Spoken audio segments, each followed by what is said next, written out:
Bom, pessoal, bom dia. A gente vai vou gravar essa aula aqui para vocês, tá? Em teoria, para vocês assistirem no horário da aula os vídeos e os exercícios são parte do estudo de vocês, são parte da formação de vocês, e eu vou dar os exercícios valendo como ponto e valendo como presença. Quem não fez o exercício, eu vou entender como falta, tá bom? Então, tá aqui, eu vou passar os slides para vocês, vou fazer vídeos, dividir a aula em alguns tópicos para ficar vídeos pequenos e ficar mais fácil de vocês assistirem. Eu sei que é chato ficar 1 hora assistindo o vídeo, então 1 hora, 2 horas assistindo o vídeo, então vou fazer vídeos pequenos para vocês assistirem em no máximo 15 minutos, 20 minutos, tá bom? Então tá, vamos nós. Nossa aula é sobre hematologia. Hoje a gente vai falar sobre hematopoese, que é a formação das células do sangue, tá? Hematologia vem do grego aima, significa sangue, e logos estudo, estudo do sangue, ok? O sangue, ele é constituído por uma parte celular. Essa parte celular está circulada, suspensa na parte líquida, que a gente chama de porção acelular também. Então, aqui a gente tem a maior parte da componente do sangue são as hemácias, tá? Vão ficar, depois que a gente centrifuga um sangue com coagulante, elas vão ficar no fundo. No meio termo aqui, essa fileirinha, essa linhazinha aqui branca, são os leucócitos. E suspenso aqui em cima, a gente tem o plasma, que é a parte líquida do sangue. Tá? Os elementos figurados do sangue são a parte celular, né? Ou parte de células e fragmentos de células. Eles constituem cerca de 45% do total do volume sanguíneo e, obviamente, 55% é a parte líquida, tá bom? Os elementos figurados são formados pelos eritrócitos, que são as hemácias ou os glóbulos vermelhos, os leucócitos, que são os glóbulos brancos, as células de defesa, e os trombócitos, células de trombo, célula que faz trombo, célula que faz coágulo, são chamados de plaquetas também, que são pequenas placas, tá? Bem, o plasma desses 55% do sangue total aqui que pertence ao plasma, 92% é água e outros 8% são constituídos principalmente de proteínas, de sais e outros constituintes orgânicos, tá bom? A origem do sangue. A origem do sangue está na medula óssea dos ossos chatos, como ossos do crânio, osso parietal, osso temporal, da escápula, que é aquele osso nas costas, né, que fica perto do ombro. O osso da escápula, ele é chato também. Clavícula, que é o osso que faz a ligação entre as costelas e o ombro. As próprias costelas, esse osso aqui no meiozinho externo, ele é uma parte importante também na produção de células do sangue. Os ossos da pelve também são ossos que têm uma importância grande para a produção das células sanguíneas. Inclusive, são nos ossos da pelve que se pega amostras para fazer transplante de medula. Tá? Quando a pessoa tem a medula transplantada, faz pelos ossos da pelve aqui. Em crianças, nós temos também, além disso, produção de células do sangue nos ossos longos, como o fêmur, como a tíbia, como o húmero, tá? Os linfócitos T e B é uma classe à parte, eles são produzidos também além daqui, porque somente 10% dos linfócitos vão ser produzidos na medula óssea, via medula óssea, tá? Mas eles são produzidos nos órgãos linfonoides, nos linfonodos. 10% do linfócito T, 90% do B. Então, além dos ossos chatos, eles também são, da medula óssea dos ossos chatos, eles também são produzidos nos órgãos linfóides. Os órgãos linfóides, a gente tem aqui um linfonodo. O linfonodo é a íngua. A íngua, quando a gente tem uma infecção, a gente não tem a formação da íngua, principalmente ali na virilha.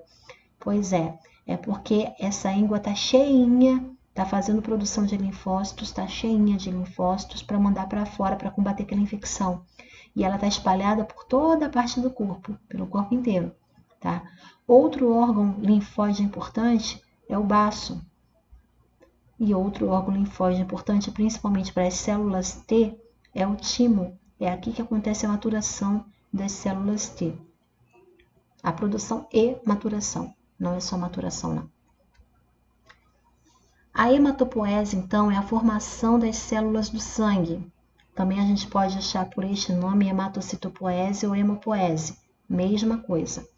Vai estudar todos os fenômenos que vai ser relacionado à origem do sangue, à multiplicação, à maturação dessas células precursoras ao nível da medula óssea. Ela não vai se preocupar com outros níveis de produção sanguínea, vai estudar na medula óssea, tá? Não vai estudar nos órgãos linfóides. As células precursoras, elas são chamadas de células tronco ou stem cells. Aí eu queria explicar para vocês um pouquinho para não confundir lá na frente, tá? Nós temos 3 tipos de células tronco no nosso organismo. Nós temos as células que são chamadas totipotentes, ou seja, toda poderosa. Nós temos as células chamadas pluripotentes e nós temos as células chamadas multipotentes, tá? Quanto mais está vindo para cá, está aumentando a diferenciação. Elas vão se tornando mais diferentes e por se tornarem mais diferentes, diminui a capacidade delas de gerar células sanguíneas. Como assim? Até aqui, nós temos as células totipotentes e as pluripotentes dentro de um organismo embrionário, dentro de um embrião. Fora do embrião, vou colocar aqui no pós-embrionário, nós não temos mais as células totipotentes e as pluripotentes, nós temos só as multipotentes, tá bom? Uma célula totipotente, ela vai gerar pluripotente, que vai gerar multipotentes e todas as outras demais células do sangue, do organismo, do corpo, ela que vai gerar. Daqui também sai. Mas a multipotente não consegue gerar outro tipo de célula de outra família. Por exemplo, eu tenho multipotente que atua na mucosa, a gente não vai dar para escrever não, vou botar mucosa intestinal, vou botar MI aqui, mucosa intestinal. Ela não consegue produzir células do sangue, ela só vai produzir células da pele, células de mucosa no intestino. Eu tenho aqui, ó, células do sangue, uma célula multipotente que vai fazer células do sangue. Então, só vai conseguir produzir esse tipo de linhagem das células do sangue. Eu tenho uma célula multipotente, outro tipo de linhagem também do sangue, que vai fazer uma outra linhagem diferente, tá? Entenderam? Então, esta célula daqui, que faz essa família aqui, não consegue gerar a célula multipotente que vai fazer esta família daqui. Entendeu? Por isso que quanto mais está vindo para cá, elas vão se tornando mais diferentes. Uma vai para o sangue, uma vai para o intestino, uma vai para a pele. Elas vão se tornando mais diferentes, tá? E conforme essa diferença vai acontecendo, ela vai diminuir a capacidade de se dividir, de se transformar em outro tipo de célula. Ela não se transforma em outro tipo de célula. Tá? Se ela foi diferenciada para ficar no sangue, ela vai produzir do sangue. Se ela foi diferenciada para ficar no intestino, ela vai produzir células do intestino, tá bom? Ok, por que eu expliquei isso? Vamos lá. A hematopoese vai tratar com isso. A hematopoese vai ocorrer nos chamados órgãos hematopoéticos, que são medula óssea e o sistema linfóide, os órgãos do sistema linfóide, que a gente já falou. Linfonodo, baço, timo, tá? As primeiras células sanguíneas, elas vão surgir no embriãozinho por volta da 7ª ou 8ª semana de vida. E já vai possuir 2 linhagens celulares. a linhagem mieloide e a linhagem linfóide, que vão ser originadas de uma célula-tronco pluripotente, tá? A célula-tronco toda poderosa, totipotente, vai originar as células-tronco comprometidas com uma diferenciação já, ok? Essas células aqui vão se proliferar. Gente, eu tô com uma dificuldade de falar essa palavra. Ou vai se diferenciar numa célula multipotente e vai entrar em maturação, tá? As linhagens celulares consistem de células maduras com meia-vida funcional, finitas, capazes de proliferação, limitada, antes da completa maturação, mas elas não têm capacidade de se autorrenovar, tá? Uma hemácia não consegue se autorrenovar. Depois do trabalho dela, ela vai ser descartada, ela vai ser... vai morrer. Isso aí. Vamos lá. Então, eu tenho aqui uma célula pluripotente que foi originada por uma célula totipotente embrionária. Aqui está no embrião. Aqui também está no embrião. Ela vai gerar uma célula multipotente que vai permanecer fora do embrião, tá?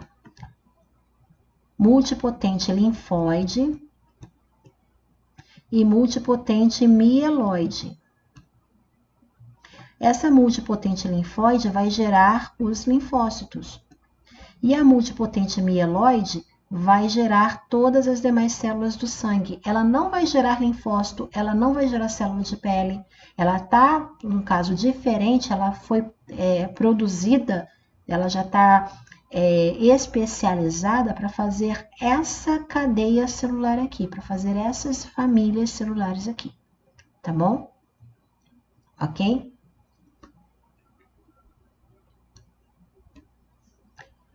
A eritropoese, formação das hemácias, é um processo de formação do sangue que vai levar à produção das hemácias ou dos eritrócitos. Diariamente são produzidos 10 elevado a 12, isso são 10 mais 12 zerinhos, que eu não vou escrever aqui, tá? São 12 zerinhos depois desse 10, é coisa pra caramba. E essa coisa pra caramba corresponde somente a 1 a 2% de todo o volume, todo o quantitativo de células do sangue. Ó, que legal! Os fatores estimuladores para as células-tronco que sinalizam a produção das hemácias, estou falando aqui das hemácias, são esse fator aqui, BPA, que vai atuar, né, na diferenciação das hemácias que estão jovens ainda dentro da medula óssea. E a eritropoetina. A eritropoetina ela é produzida pelos rins, principalmente, e ela é muito importante para fazer uma série de coisas dentro do organismo, na produção das hemácias, dos glóbulos vermelhos. Ela vai fazer a proliferação dessas células indiferenciadas medulares, ou seja, a linhagem mieloide, tá? Ela vai proliferar as células multipotente mieloide. Ela vai estimular o amadurecimento dessas células aqui indiferenciadas e vai estimular a síntese também da hemoglobina, tá? Ela vai fazer a proliferação dessas células, vai estimular essas células aqui a produzirem as outras da sua linhagem e vai estimular a síntese da hemoglobina dentro dessas células aqui. Quando a pessoa tem algum problema renal crônico ou algum problema que leva a uma falência na produção de hemácias ou um trauma que perdeu muito sangue, às vezes é necessário entrar com a eritropoetina sintética, que é produzida por laboratório, tá? Nós temos a eritropoetina sendo produzida pelo laboratório para ajudar pessoas que não possuem, o seu rim funcional não possui uma produção boa, né? Uma produção legal de eritropoetina. A eritropoese ocorre com uma sequência de fatos, né? Começa com a diminuição do tamanho da célula. A gente tem um eritroblasto, que é blasto, é jovem. Tem uma célula jovem que muito cromada, né? Eles aderem fortemente a corantes, onde vai se iniciar a síntese de hemoglobina, Hg hemoglobina. Hemácia, geralmente a gente usa Hc, hemoglobina Hg. Também tem uma diminuição das mitocôndrias e das organelas, porque não vai precisar, tá bom? A única coisa que a hemácia vai fazer quando ela estiver madura é carregar o que a gente chama de oxigênio ligado nela. Então, quanto mais hemoglobina dentro da hemácia, melhor. Então, ela é especializada para usar todo o espaço dela com hemoglobina.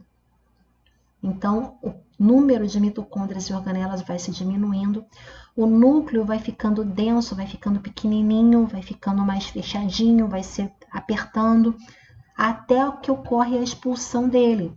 A gente tem, quando essa fase aqui, que a gente ainda tem a hemácia, né, com o núcleo, a gente chama de eritroblasto ortocromático, que é esse carinha que está aqui, tá? Não vou cobrar esse nome, gente, tá bom? Não vou cobrar esse nome. Até o reticulócito, até chegar à fase do reticulócito, eritroblasto ortocromático, aí depois o eritroblasto ortocromático, a gente tem o reticulócito. Até chegar nessa fase aqui, tá? Isso acontece em grande parte na medula óssea. Uma pequena parte desse reticulócito vai para o sangue periférico, onde acontece o restante da maturação das hemácias, ok? O eritrócito, a hemácia, aqui já é madura. Quando a gente fala de eritrócito, a gente está falando da hemácia madura. Ela tem uma forma bicôncava. Ela é mais ou menos isso aqui, ó. Vou tentar desenhar para vocês, tá? Ela é mais ou menos isso aqui. Ok? Essa parte aqui do meio, por ela estar mais fina, vai apresentar essa coloração aqui, ó, mais clarinha. Ela vai ser mais forte na borda, na beirada, e no meio vai ser mais clarinha, tá vendo? É desse jeito que aparece, tá bom? Isso vai dar a ela uma maior plasticidade, uma maior capacidade de se dobrar para passar nos capilarezinhos, que são bem fininhos, vai conseguir passar com maior facilidade, por causa dessa forma aqui, que ela consegue se dobrar com facilidade, tá? E também vai trazer para ela uma maior superfície para fazer a troca gasosa, que a função dela é só levar oxigênio para o corpo e trazer do corpo gás carbônico. É só isso que ela faz, tá? Agora preste atenção. Qual é a importância desse núcleo aqui sair? Da célula perder esse núcleo? Justamente para ganhar mais espaço para toda a célula ser preenchida com hemoglobina, para carregar com mais facilidade uma maior quantidade de oxigênio, tá? Se isso aqui não acontece, a gente não tem a hemoglobina, não tem uma hemácia funcional.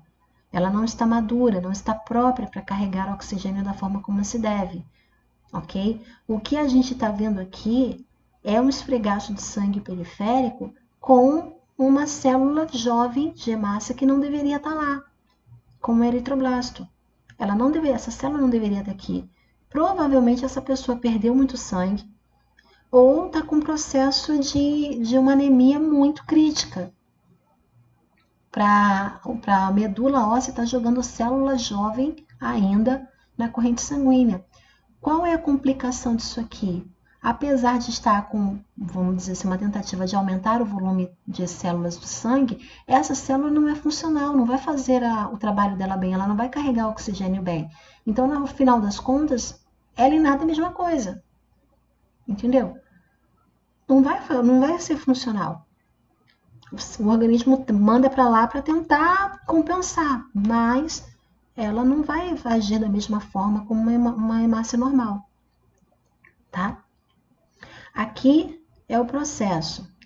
Até esta parte daqui, O processo é todo feito na medula óssea. Aqui para o reticulócito, eu tenho uma parte na medula óssea e uma parte também no sangue periférico.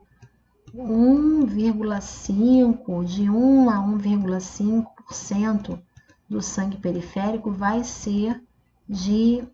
Ai, cacimba! Vai ser de reticulócitos, tá bom? Olha só, aqui eu tenho um núcleo, esse núcleo vai ser expulso, vai sair, tá? Para ela ir para o sangue, ela se maturar, para ela ir para o sangue, para ela se tornar uma hemáciazinha bonitinha, funcional, para carregar hemoglobina, para carregar oxigênio na hemoglobina direitinho, tá bom? Não quero que decore nenhum nome desse, ok? Bom, os reticulócitos, que é essa fasezinha aqui, depois que sai da medula óssea, tá? 1 a 1,5% vai de reticulócito para cá. Vamos lá. Os reticulócitos é um pouquinho maior que as hemácias, eles são anucleados. O citoplasma dele tem afinidade por corantes ácidos, isso por causa da hemoglobina, tá? E a quantidade anormal dele no sangue periférico é de 1 a 1,5%. Eles têm reticulados tem retículos aqui, ó. Eles são reticulados, eles possuem retículos que têm forte coloração, têm forte afinidade por corantes do tipo básico. Isso por causa do RNA, que fica aqui, tá? E são corados pelo azul de Cressil brilhante. Eles são as células recém-lançadas na circulação. Bom, depois que eles são lançados na circulação, de 48 horas a 72 horas, ele vai perder esses retículos, que são RNA, tá? Vai perder esse retículo e vai se tornar no eritrócito ou na hemácia madura. Ele é anucleado, é uma célula nucleada, lógico, se o reticulócito já perdeu o núcleo antes, não pode ter núcleo aqui depois. O tempo médio de uma hemácia é de 120 dias, 4 meses. A forma dela é bicôncava, mesmo lado, a mesma forma que tem para cá, tem aqui atrás também. Por isso que a borda vai ficar mais corada e o interior vai ficar mais claro, porque essa parte vai ser mais fininha, tá bom? E isso vai dar para a hemácia, essa forma vai dar para a hemácia uma maior plasticidade, uma maior capacidade de se dobrar. A hemácia, quanto mais jovem ela tem uma membrana mais firme, que faz ela ficar com esse formatozinho aqui, bicôncavo. Conforme vai envelhecendo, eles vão perdendo essas membranas e vai saindo esse formato bicôncavo, ela vai ficando uma esfera.